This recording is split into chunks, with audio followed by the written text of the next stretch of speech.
স্পিতির hangover কেমন হয় জানেন? এই সজলকেই দেখুন। কাজা থেকে চলে যাচ্ছি রাখছাম। কাজা ছেড়ে বেরিয়ে পড়েছি, এবার ফেরার পালা। পিছনের আকাশ বেশ মেঘলা। আজকে কাজায় তুষারপাত হবে। এই মারণ শীতে স্পিতি এসেও যা আমাদের কপালে জুটল না। যাকে মন খারাপের কিছু নেই, কারণ ইন্দ্র বলেই দিয়েছে। চলুন তাহলে শেষবারের মতো এই রুক্ষ পাহাড় আর চনমনে পাহাড়ি নদীর অনবদ্য ল্যান্ডস্কেপ মনের মধ্যে রেখে দিই।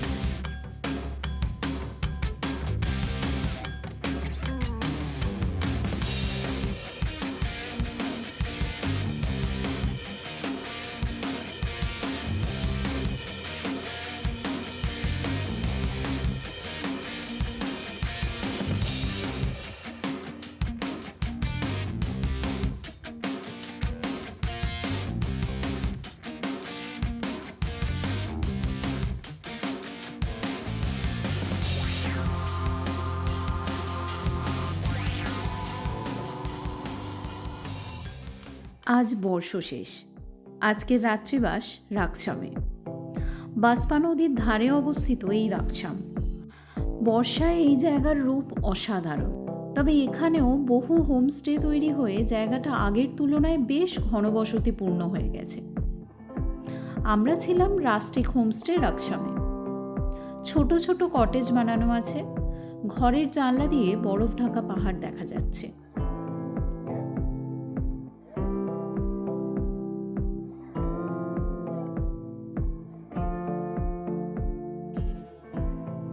কটেজগুলোর সামনে অনেকটা খোলা জায়গা। আলাদা করে একটি ডাইনিং কটেজ আছে। আবার বাইরে বসে পাহাড় দেখতে দেখতে খাবার ব্যবস্থাটিও চমৎকার।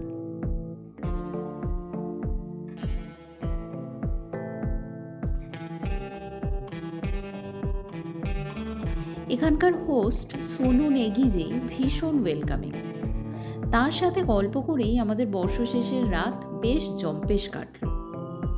এই হোমস্টের সবচেয়ে ইউনিক জায়গা এই বনফায়ার করার জায়গাটা। চারদিক পাথর দিয়ে ঘেরা, অনেকটা ক্যাম্পিংয়ের অনুভূতি দেয়।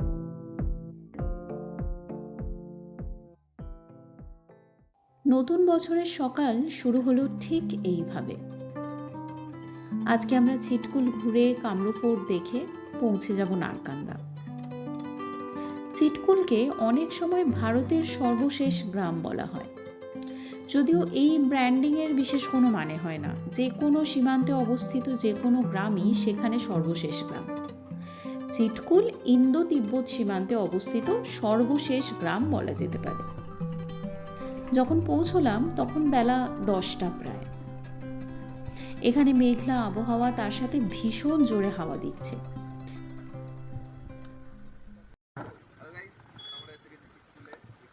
আমরা বাঙালি হোটেলের খোঁজ পেয়েছি যেখানে ভাত ডাল আলু পোস্ত পাওয়া যায়।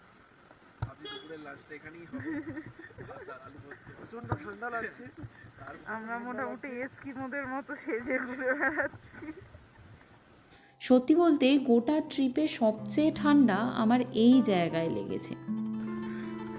অবস্থা খুব টাইট। বিশ্বাস হচ্ছে না তো? এই দেখুন, ঠান্ডার চোটে একটি গরুও আমাদের সাথে কফি খেতে ঢুকে পড়েছে।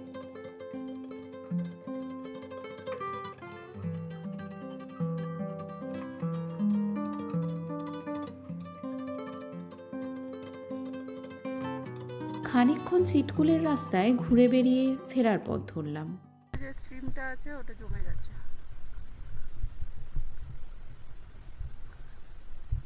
এদিকে বাসপা রিভার,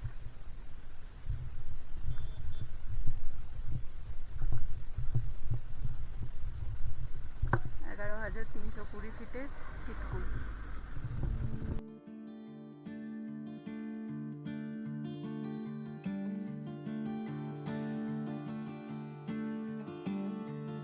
সাংলা ভ্যালি ছেড়ে বেরোনোর পথে পড়বে কামরু ফোর্ট।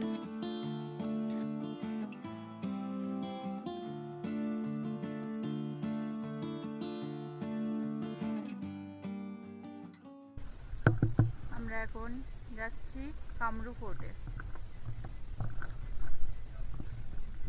আমাদের গাড়ি এখানে নামিয়ে দিয়েছে। এখান থেকে আমাদের 350 মিটার হাঁটতে হবে।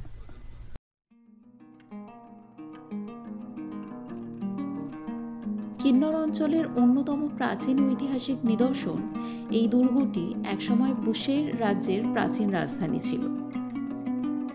পাহাড়ের ঢালে কাঠ আর পাথর দিয়ে তৈরি এই দুর্গটি দূর থেকেই নজর কেড়ে নেয়। ঐতিহ্যবাহী কিন্নরি স্থাপত্যের ছাপ বেশ স্পষ্ট। ফোর্টে উঠতে হলে নিচের গ্রাম পেরিয়ে পথ ধরে বেশ কিছুটা সিঁড়ি ভাঙতে হয়। উপরে উঠে চারদিকে তাকালে সাংলা উপত্যকা আর বাসপা নদীর অপূর্ব দৃশ্য চোখে পড়ে।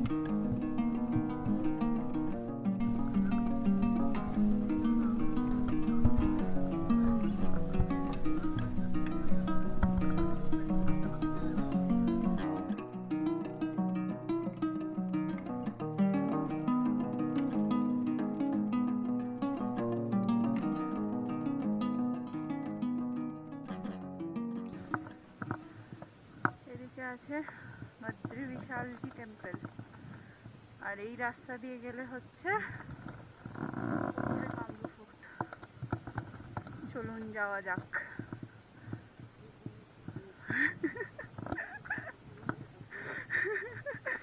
क्यों की सास भी कभी बहुती হচ্ছে।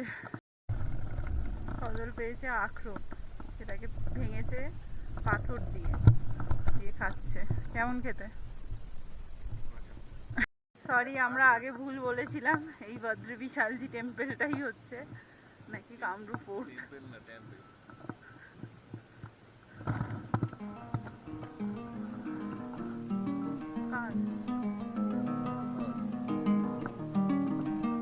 দুর্গের ভিতরে রয়েছে দেবী কামাক্ষার মন্দির।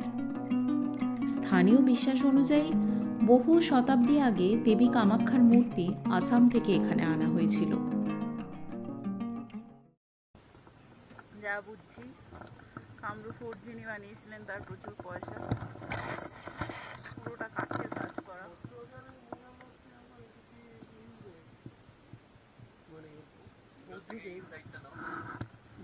এখানে যেটা দেখছি যে দুর্গদের বসে যে আমরা প্রতীকগুলো দেখি হ্যাঁ হ্যাঁ, সেটাও রয়েছে, আবার হিন্দুদের হনুমানের মোড়ালও রয়েছে।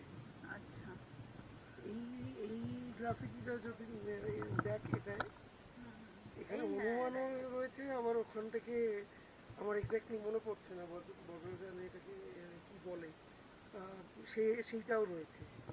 এটা ভীষণ ইন্টারেস্টিং লাগলো আমার, কিন্তু মন্দিরটা হিন্দু মন্দির আবার। না, হিন্দু মন্দির কিন্তু ঘোরানোর ওই জিনিস আছে, হ্যাঁ, আবার ঘোরানোর জন্য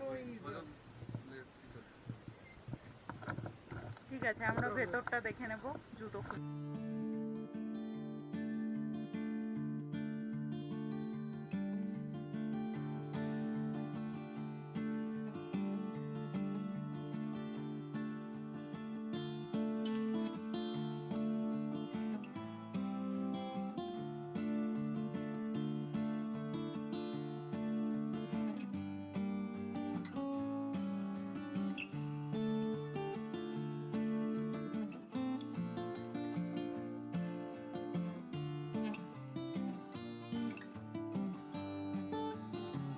এখান থেকে বেরিয়ে নারকান্দার রাস্তা ধরি। খুবই স্বল্প সময়ের জন্য রাত্রিবাস সেখানে। কাল ভোর ভোর উঠে দিল্লির রাস্তা ধরব, তারপর বাড়ির উড়ান। পিছনে পড়ে থাকবে সেই 2200 কিলোমিটারের যাত্রাপথ, স্বল্প সময়ের আলাপে আপন হয়ে যাওয়া কিছু মানুষ, হিমালয়, নদী, আমাদের গল্প। আর আমরা আবার ফিরে আসব নতুন কোনো জায়গায়।